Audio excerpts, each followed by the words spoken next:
আসসালামু আলাইকুম। হ্যালো বন্ধুরা, আবার চলে আসলাম তোমাদের সাথে। আজকে আমি তোমাদের সাথে পর্যায় সারণীর মৌলের পর্যায়বৃত্ত ধর্মের পরমাণুর আকার অর্থাৎ পারমাণবিক ব্যাসার্ধ নিয়ে আলোচনা করব। আমরা প্রিভিয়াস ক্লাসে তোমাদের বইয়ের যে এ এবং বি পয়েন্ট ছিল অর্থাৎ দাতব ধর্ম এবং কি অদাতব ধর্ম সেগুলো নিয়ে আলোচনা করেছিলাম। আজকে সবচেয়ে গুরুত্বপূর্ণ একটি টপিক, সেটা হচ্ছে পরমাণুর আকার। আমরা সেই গুরুত্বপূর্ণ টপিক নিয়ে আজকে আমরা আলোচনা করব। কাজে ভিডিওটি মনোযোগ সহকারে শেষ পর্যন্ত দেখতে থাকো। তোমাদের বোর্ডের পরীক্ষায় প্রায় এসে থাকে যে প্রমাণ ব্যাখ্যা করো যে বা পরমাণুর আকার একটি পর্যায়বৃত্ত ধর্ম ব্যাখ্যা করো। আচ্ছা বন্ধুরা, আগে আমরা জানি পর্যায়বৃত্ত ধর্ম জিনিসটা কি। পর্যায়বৃত্ত ধর্ম হচ্ছে পর্যায় সারণীর মানে মৌলগুলো পর্যায় সারণীর বাম থেকে ডান দিকে অথবা উপর থেকে নিচে গেলে এদের যে পর্যায়ক্রমে যেটা পরিবর্তন হয় বা পর্যায়ক্রমে যে আবর্তন হয় তাকে পর্যায়বৃত্ত ধর্ম বলা হয়। অর্থাৎ পর্যায় সারণীর একটি পর্যায়ে বাম থেকে ডান দিকে গেলে অথবা একটি গ্রুপের উপর থেকে নিচের দিকে গেলে এদের মধ্যে যে পর্যায়ক্রমে পরিবর্তন লক্ষ্য করা যায় তাকে বলা হয় ওই গ্রুপের বা ওই পর্যায়ের পর্যায়বৃত্ত ধর্ম। ওকে বন্ধুরা, তো পরমাণুর আকার বা পারমাণবিক ব্যাসার্ধ একটা পর্যায়বৃত্ত ধর্ম এবং এটা তোমাদের পরীক্ষায় প্রায় এসে থাকে। আমি তোমাদের সুবিধার্থে এখানে sodium, magnesium, aluminium, silicon, phosphorus, sulphur, chlorine normally আমরা তৃতীয় পর্যায়ের সাথে খুব বেশি পরিচিত। তৃতীয় পর্যায়টা আমি এখানে লিখে রাখছি যাতে করে তোমাদেরকে খুব সহজে এগুলো তোমাদের সাথে আলোচনা করতে পারি। ওকে, এবং তোমরা খুব সহজে ব্যাপারগুলো বুঝে নিতে পারো। দেখো বলা হয়েছে কি, দেখো sodium, magnesium, aluminium, silicon, phosphorus, sulphur. তার মানে কি আমরা জানি মানে পর্যায় সারণীর একই পর্যায়ের যত বাম থেকে ডান দিকে যাওয়া যায়, বাম থেকে ডান দিকে যাওয়া যায় তাহলে কি হয় পারমাণবিক যে ব্যাসার্ধটা সেটা আস্তে আস্তে কি হয় কমতে থাকে। যেমন এটা 2.23, এটা 1.82, এটা 1.72, এটা 1.46, এটা 1.23, এটা 1.09, এটা 0.97। অর্থাৎ একটা পর্যায় সারণীর যদি বাম থেকে ডান দিকে যাওয়া যায় তাদের কি হয়, তাদের পারমাণবিক ব্যাসার্ধগুলো, তাদের আকারগুলো কি হয় আস্তে আস্তে কমতে থাকে, সংকোচন কনস্ট্রাকশন হতে থাকে এবং যদি উপর থেকে নিচে যাওয়া যায় তাহলে এটা বাড়তে থাকে। ক্লিয়ার? আর সেটা যে যেটা পর্যায়ক্রমে হয় কাজে এটাকে বলা হয় কি পর্যায়বৃত্ত ধর্ম। যদি পর্যায়ক্রমে পরিবর্তন হচ্ছে এটা থেকে এটা একটু কম, এটা আরেকটু কম, পর্যায়ক্রমে এটা কি তাদের মধ্যে তাদের মধ্যে চেঞ্জ চলে আসছে, কাজে এগুলোকে বলা হয় পর্যায়বৃত্ত ধর্ম। চলো আমরা একটু ব্যাখ্যা করি কেন এরকম হয়।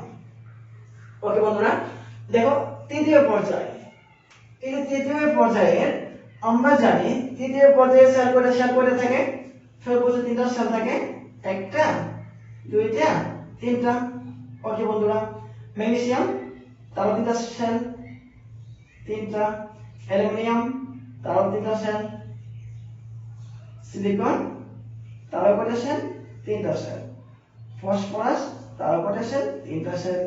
সালফার তারও তিনটা সেল। ক্লোরিন তারও কয়টা সেল, তিনটা সেল। এখন দেখা যায় কি সোডিয়ামের সর্বশেষ শক্তিশালী ইলেকট্রন কয়টা ছিল আমরা প্রিভিয়াস ক্লাসে পড়েছি, একটি, তার কয়টি, দুইটি, তার তিনটি, তার চারটি, তার পাঁচটি। 2 4 5, তার কয়টি, 4 6টি। ক্লোরিন সাহেবের হচ্ছে 7টি। 2 4 6 7। আর প্রত্যেকেরই প্রথম শক্তি স্তরে দুইটি থাকবে, দ্বিতীয় শক্তি স্তরে 8টি থাকবে। প্রত্যেকেরই প্রথম শক্তি স্তরে দুইটি, দ্বিতীয় শক্তি স্তরে 8টি। প্রত্যেকেরই ম্যাগনেসিয়ামের প্রথম শক্তি স্তরে দুইটি, পরের শক্তি স্তরে 8টি। Similar aluminium, silicon, phosphorus, sulphur, chlorine অর্থাৎ প্রত্যেকেরই প্রথম শক্তি স্তরে দুটি ইলেকট্রন, দ্বিতীয় শক্তি স্তরে 8টি ইলেকট্রন রয়েছে। শুধু সর্বশেষ শক্তি স্তরে সোডিয়ামের একটি, ম্যাগনেসিয়ামের 2টি, অ্যালুমিনিয়ামের কয়টি? 3টি। সরি বন্ধুরা, আর সিলিকনের 4টি, ফসফরাসের 5টি, সালফারের 6টি, ক্লোরিনের 7টি। এখন দেখো যে জায়গা তাদের আকার কি চেঞ্জ হয়েছে না? তারা 3টা শেল ছিল, তারও 3টা শেল, তারও 3টা শেল, তারও 3টা শেল, ক্লোরিনেরও 3টাই শেল। কিন্তু দেখা যাচ্ছে তাদের মধ্যে পরিবর্তনটা কি? তাদের মধ্যে চেঞ্জিংটা হচ্ছে তার সর্বশেষ শক্তিশালী ইলেকট্রন ছিল 1টি, আর তার সর্বশেষ শক্তিশালী ইলেকট্রন কয়টি? 2টি। অর্থাৎ দেখো একই জায়গা, তারও 3টা ঘর, তারও 3টা ঘর, তারও 3টা ঘর, তারও 3টা ঘর, প্রত্যেকের ঘর 3টা। কিন্তু তার ঘরে মানে 3 ঘরে থাকে একজন, মনে করো সাপোজ তার কি একই জায়গায় মানে 2টি, মানে প্রথম ঘর দ্বিতীয় ঘরে ইকুয়াল, মানে প্রথম ঘরে তারও 2জন থাকে, তারও 2জন থাকে, তারও 2জন ঘরে থাকে। দ্বিতীয় ঘরে মনে করো তারও 8জন, তারও 8জন, প্রত্যেকে 8জন। কিন্তু তৃতীয় ঘরে দেখা যাচ্ছে কি যে তার একজন থাকে, বাট তার কয়জন? 2জন। একই জায়গার মধ্যে সে কি 3জনকে নিচ্ছে, ঠিক একই জায়গায় 4জন নিচ্ছে, তাহলে কি হবে? তাহলে আলটিমেটলি কি একজন জায়গায় আস্তে আস্তে কমে যাবে। ক্লিয়ার? আমরা যদি একটা বিজনেস মানে একটা বেড দিয়ে আমরা एग्जांपल দেই, মনে করো তুমি একা একা বেডে থাকো, তো তুমি একটু কমফোর্টেবল পাবে, আর একটা জায়গা নিয়ে তুমি এখানে রেস্ট মানে ঘুমাতে পারবা, ফেলে ফেলে নো প্রবলেম, কারণ টোটাল বিছানাটাই তোমার। কিন্তু এখানে যদি তোমার ছোট একজন বোন চলে আসে, তাহলে কি জায়গাটা দুই ভাগ হয়ে যাবে, বাট বিছানার জায়গা কিন্তু কমবে না। বিছানা যেটা ছিল ঠিক ওইটাই, তোমার বোন আসার কারণে তোমার জায়গাটা কি হয়ে গেল? কমে গেল। ক্লিয়ার? ঠিক সে একা থাকতো, অনেক জায়গা ছিল, বাট এখানে 2জনের মধ্যে ভাগ হয়ে গেল, জায়গাটা কমে গেল, আকারটা কমে গেল, বাট ওইখানে যদি আরেকজন চলে আসে তাহলে 3জন, তাহলে একটা বিছানায় 3জন, যদি একটা বিছানায় তোমরা 3জন ঘুমাও, মানে তোমার আরেকজন ছোট বোন চলে আসলো, তখন কি হবে? এই জায়গাটা আরো কমে যাবে। কমে যায় তোমার জায়গা, তুমি যে জায়গাটাতে মানে একটা কি ঘুমাইতা, সেই জায়গাটা 3জন থাকার কারণে তোমার থাকার জায়গাটা অনেকটাই কনস্ট্রাকশন হয়ে যাবে, অনেকটাই সীমাবদ্ধ হয়ে যাবে। ক্লিয়ার? তাহলে দেখো বিছানার জায়গা কিন্তু কমে নাই, এখানে শেল কিন্তু কমে নাই, এখানে আকার শেল ছিল 3টা, তারও শেল 3টা, তারও শেল 3টা। যখন বিছানার জায়গায় কমে নাই, তো তাদের শক্তি স্তর বা শেল কমে নাই, কিন্তু হচ্ছে কি একই বিছানায় পরপর যত লোক বাড়তেছে তোমার জায়গাটুকু তত কমতেছে। ঠিক তো এখানে কি হচ্ছে? একই শেলে ইলেকট্রন যত বেশি একটা মানে যত আমরা সামনের দিকে যাচ্ছি তত ইলেকট্রন বেশি বেশি এখানে পুশ হচ্ছে। তাহলে ইলেকট্রন বেশি পুশ হওয়া মানে তোমার জায়গাটা আলটিমেটলি কমে যাচ্ছে। কাজে বলা হয় একই পর্যায়ে যদি বাম থেকে ডান দিকে যাওয়া যায় তত কি আকার কমে যায়। ক্লিয়ার? তত কি আকার কমে যায়, কারণ বেশি বেশি ইলেকট্রন পুশ হয়। এটা যদি আমরা কেমিস্ট্রি ভাষায় ব্যাখ্যা দিই সেটা কেন হয়, আমাকে যদি তোমরা যে মানে যদিও জিজ্ঞাসা করার সুযোগ নেই, এটা হয় এই জন্যই সরি বন্ধুরা, কারণ যখন বেশি ইলেকট্রন পুশ হয় তখন কি হয়? ইলেকট্রনের সাথে সাথে প্রোটন সংখ্যা বাড়ে। আমরা জানি কি একটা পরমাণুর ইলেকট্রন প্রোটন সংখ্যা সমান যদি চার্জ যুক্ত না হয় বা নিউট্রন সংখ্যা সমান। কাজে যত বেশি প্রোটন এখানে পুশ হচ্ছে, যত বেশি প্রোটন এখানে আসছে, তত বেশি ইলেকট্রন এখানে কি ইনক্রিজ হচ্ছে। তাহলে কি হয়? আমরা জানি একটা পরমাণুর সেন্টারে কি থাকে? সেন্টারে থাকে প্রোটন প্লাস নিউট্রন। একটা পরমাণুর সেন্টারে থাকে প্রোটন প্লাস নিউট্রন, আর বাইরে শক্তির স্তরে থাকে ইলেকট্রন। তখন যত বেশি তারা আসবে তত তাদের মধ্যে আকর্ষণটা বেড়ে যাবে। আকর্ষণ বাড়ার কারণে তারা সবাই কাছাকাছি টানবে, সে তাকে টানবে তার দিকে। টানার কারণে কি যে দৌড়ালে হবে, তাদের মধ্যে জায়গাটা কি হবে? কমে যাবে, জায়গাটা কমে যাবে। কাজে যত বেশি ইলেকট্রন পুশ হবে তত বেশি কি আকর্ষণ বাড়বে, তত কাছাকাছি থাকবে, আর কাছাকাছি থাকলে কি আকর্ষণটা বাড়বে। আর বাড়ার কারণে জায়গাটা তার টানাটানির কারণে জায়গাটা ভিতরে জায়গাটা কমে যাবে, আর কমে যাওয়ায় পারমাণবিক আকারটা কি কমে যায়। কাজে একটা পর্যায়ে যদি বাম থেকে ডানে যাওয়া যায় ইলেকট্রন সংখ্যা বাড়তে থাকে, আর ইলেকট্রন সংখ্যা বাড়ার কারণে তাদের মধ্যে আকর্ষণটা বেড়ে যায়, আর আকর্ষণ বাড়ার কারণে তাদের আকারটা কমে যায়। ক্লিয়ার? আমরা যদি বাস্তব জীবন एग्जांपल দিই সেটা হচ্ছে এরকম। মনে করো আমরা যদি বিছানা দিয়ে আমরা एग्जांपलটা করে দিয়েছিলাম যে তোমরা যখন একা ছিলে, যখন তুমি একা বিছানায় ঘুমাচ্ছিলে তখন অনেক রিল্যাক্স ঘুমানোর সম্ভব ছিল, তুমি চাইলে সেটা তুমি পারমাণবিক ব্যবহার করতে পারছো, ব্যবহার করতে পারছিল বা সম্ভব ছিল। কিন্তু যখন তোমার এখানে একজন বোন আসতেছে জায়গাটা কনফাইন্ড হয়ে যাচ্ছে, তো আরেকজন আসতেছে জায়গাটা আরো কম হয়ে যাচ্ছে, এখন তোমরা কি একদম কাছাকাছি না? তোমরা কি একদম কাছাকাছি, আর একদম কাছাকাছি থাকার কারণে কি তোমাদের মধ্যে অ্যাট্রাকশনটা কি বেড়ে যাবে। কেমন কাছাকাছি, এখন তুমি মনে করো পার্সোনালি একা কথা বলতেছো, বাট তুমি একা থাকলে কি ভয় নাই যে কেউ শোনার মতো এখানে কেউ নাই, বাট তোমার একজন বোন থাকে একটু ভয় বেড়ে যাবে, যখন আরেকজন থাকবে বা আরেকজন থাকবে বা আরো কাছাকাছি, তখন কি তুমি কি বলতেছো বা তুমি কি করতেছো সে কিন্তু খুব সহজে এটা গেস করতে পারবে, অর্থাৎ আকর্ষণটা কি অনেক কাছাকাছি চলে আসবে। এবং আমরা যে বাংলা ভাষায় বলি যে মায়া গায়ে দেখলে মায়া বাড়ে, মানে যত বেশি কাছে চলে আসা যায় আকর্ষণটা তত বাড়ে। আমরা মানুষের ক্ষেত্রে যে এরকম অনেক বেশি কাছে চলে আসলে আকর্ষণ বেড়ে যায়, ঠিক ইলেকট্রনের ক্ষেত্রেও একই ঘটনা ঘটে।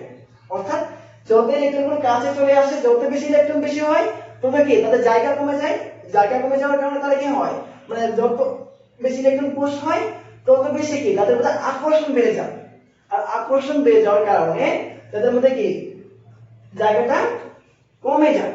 ক্লিয়ার বন্ধুরা? এই জন্য একটা পর্যায়ে যত বাম থেকে ডান দিকে যাওয়া যায় তাদের কি হয়, আকার বা পারমাণবিক ব্যাসার্ধ কমে যায়, যার কারণে সোডিয়ামের পারমাণবিক ব্যাসার্ধ হচ্ছে 2.23 অ্যাংস্ট্রম, সিলিকনের 1.46 অ্যাংস্ট্রম, সালফারের 1.09 এবং ক্লোরিন হচ্ছে 0.97 অ্যাংস্ট্রম। তোমরা চাইলে গুগল মামাকে জিজ্ঞাসা করে 118টি মূলের এই পারমাণবিক ব্যাসার্ধ জেনে নিতে পারো। ওকে বন্ধুরা, আবার দেখো আমরা বলছি উপর থেকে নিচে গেলে কি হয়, উপর থেকে নিচে গেলে তাদের পারমাণবিক ব্যাসার্ধ বেড়ে যায়। কেন হয়? কেন তাদের কি ইলেকট্রন পুষণ হয়?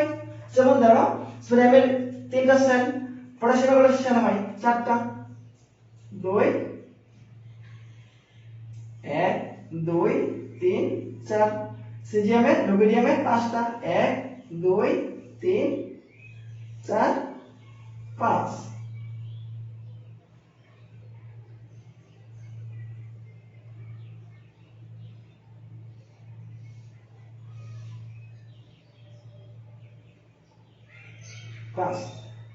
ওকে, আমি আরেকটা রাখি তোমার ভাই, সোডিয়াম পটাশিয়াম রুবিডিয়াম 1 2 3 4 5। তাহলে দেখো যত উপর থেকে নিচে যাচ্ছে তাদের কি জায়গা কি বাড়তেছে, একটা একটা কি শক্তি স্তর অ্যাড হচ্ছে। যেমন তার শক্তি স্তর ছিল কয়টা, তার শেল ছিল 1 2 3 টি, তার কয়টা, তার আরেকটা বেড়ে গেছে 1 2 3 4টি, তার কি আরেকটা বেড়ে গেছে, তখন আর হিসাবে আরো বাড়তে থাকবে, অর্থাৎ কি জায়গা বাড়তে থাকবে, জায়গা বাড়তে থাকবে। অর্থাৎ মনে করো তোমাদের বিছানায় বেড একটা জায়গায় 4টা করা হলো, কি জায়গা বাড়বে না? তোমার কি চাইলে তোমরা আলাদা আলাদা ঘুমানো সম্ভব। তো ঠিক তাদের ক্ষেত্রে একই ঘটনা ঘটে, যখন উপর থেকে নিচে যায় তাদের মধ্যে জায়গাটুকু বেড়ে যায়। যেমন তার গড় ছিল 3টি, তার 4টি, তার 5টি, পরে ছিল 6টি। তাহলে বন্ধুরা তাদের কি ইলেকট্রন পোষণ হয়, ইলেকট্রন পোষ হয়। যেমন তার শক্তিস্তর ইলেকট্রন পোষ হয়, মানে প্রত্যেকটা শক্তিস্তরে কি যদি নিচে যাচ্ছে এটা 281 281, ঠিক আছে, এভাবে কি হচ্ছে ইলেকট্রন পোষ হচ্ছে। কিন্তু তাহলে তাদের মধ্যে কি আকর্ষণ হচ্ছে না হচ্ছে? আমরা বলছি যে ইলেকট্রন যত বাড়বে এবং প্রোটন সংখ্যা তত বেড়ে যাবে, আর যেহেতু প্রোটন এবং নিউট্রন কোথায় থাকে, নিউক্লিয়াসে থাকে, আর ইলেকট্রন বাইরে থাকে, তাদের মধ্যে একটা আকর্ষণ হবে। আকর্ষণের কারণে তারা কি তাদের মধ্যে জায়গাটা কমে যাবে, তাদের মধ্যে ইলেকট্রন পোষ হচ্ছে। কিন্তু এখানে মজার বিষয়টা হচ্ছে যে পরিমাণ ইলেকট্রন পোষ হচ্ছে তার চেয়ে বেশি তারা জায়গা পাচ্ছে, অর্থাৎ যে পরিমাণ ইলেকট্রন এখানে দেওয়া হচ্ছে তাদের চেয়ে বেশি তার জায়গা দেওয়া হচ্ছে, তাদের চেয়ে বেশি সে জায়গা পাচ্ছে।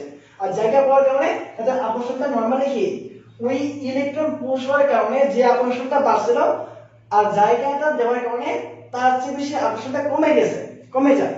আর কমে যাওয়ার কারণে তারা কি খুব সহজে ইলেকট্রনগুলো ছাড়তে পারে। যেমন দেখো এই যে সোডিয়াম, এখানে যদি প্রোটন প্লাস নিউট্রন থাকে বা নিউক্লিয়াস থাকে, তো নিউক্লিয়াস থেকে এইটা যতটুকু কাছে এটাকে যতটুকু কাছাকাছি টানতে পারবে 4 নম্বর শক্তি স্তর, এই 3 কে আরেকটু ধরে, অর্থাৎ এটাকে সে যত কাছে মানে যত সহজে নিজে থেকে আকর্ষণ করে নিয়ে আসতে পারবে, পটাশিয়ামকে তত সহজে পারবে না। কারণ পটাশিয়ামের একটা বিষয়ের কারণে তাদের মধ্যে মধ্যবর্তী ডিসটেন্সটা এটার চেয়ে একটু বেশি, তো এটার ডিসটেন্সটাকে আরেকটু বেশি। আর যত আকর্ষণ যত ডিসটেন্স বাড়বে তত কি হবে, ডিসটেন্স বাড়ার কারণে আকর্ষণ কমে যাবে। আমরা যেমন বলছিলাম গায়ে দেখলে মায়া বাড়ে, অর্থাৎ যত কাছাকাছি চলে আসবে অ্যাট্রাকশনটা তত বেশি হবে, আর যত দূরে চলে যাবে অ্যাট্রাকশনটা তত কমে যাবে। সিম্পল বিষয়। কাজে যখন বেশি বেশি তাদের মধ্যে শেল যুক্ত হয় তাদের মধ্যে কি দূরত্ব বেড়ে যায়, আর দূরত্ব বাড়ার কারণে আকর্ষণটা কি হয়, কমে যায়। ক্লিয়ার? আর আকর্ষণ কমে যাওয়ার কারণে কি হয়, তাদের পারমাণবিক ব্যাসার্ধটা বেড়ে যায়, কারণ আকর্ষণ কমে যাওয়ার কারণে নতুন নতুন শেল যুক্ত হচ্ছে। এই জন্য বলা হয় একটা পর্যায়ে যত বাম থেকে ডানে যাওয়া যায় আকার কমে যায়, আর উপর থেকে যদি নিচে যাওয়া যায় তত কি আকর্ষণ কমে যাওয়ার কারণে ব্যাসার্ধটা বা আকারটা বেড়ে যায়। ক্লিয়ার বন্ধুরা? যেমন মনে করো চায়না বা ইন্ডিয়া, মনে করো যেমন তাদের চেয়ে আমাদের মানে আমাদের তাদের জনসংখ্যা 100 কোটির অনেক উপরে চাইনিজদের, তা আমাদের জনসংখ্যা 20 কোটি। তো দেখা যাচ্ছে কি যে আমাদের জনসংখ্যার যে ঘনত্বের হারটা অনেক বেশি। ঘনত্বের হারে আমরা পার বর্গ কিলোমিটার যে পরিমাণ লোক বাস করে, এটা চায়না কান্ট্রিতে তার চেয়ে অনেক কম বাস করে।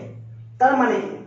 তার মানে হচ্ছে এটা যে তাদের জনসংখ্যা 100 কোটির উপরে, কিন্তু তাদের যে আয়তনটা, এরিয়াটা আমাদের চেয়ে অনেক বেশি। বাট আমাদের জনসংখ্যা অনেক কম, তো আয়তনটাকে আরো কম।